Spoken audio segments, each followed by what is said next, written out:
মানেই তালের শ্বাস। তুলতুলে নরম এই ফলটি অনেকের মতো আমারও ভীষণ পছন্দের। খেতে সুস্বাদু এই ফলের আছে নানা গুণাগুণ। চলুন জেনে আসি সেই গল্পটাই।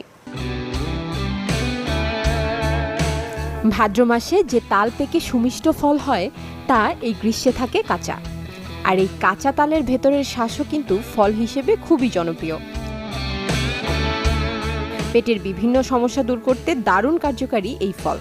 গ্রীষ্মে পানি শূন্যতা এবং ক্লান্তি প্রতিরোধ করতেও কিন্তু সাহায্য করে তালশ্বাস।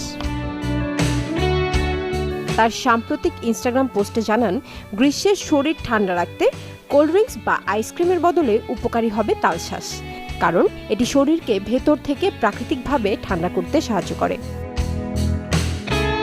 তালশ্বাসে থাকা সোডিয়াম এবং পটাশিয়াম শরীরের ইলেকট্রোলাইট ভারসাম্যকে মেরিনেট করে তীব্র তাপের কারণে সৃষ্টি ক্লান্তি রোধ করে। তাই এই গরমে নিয়মিত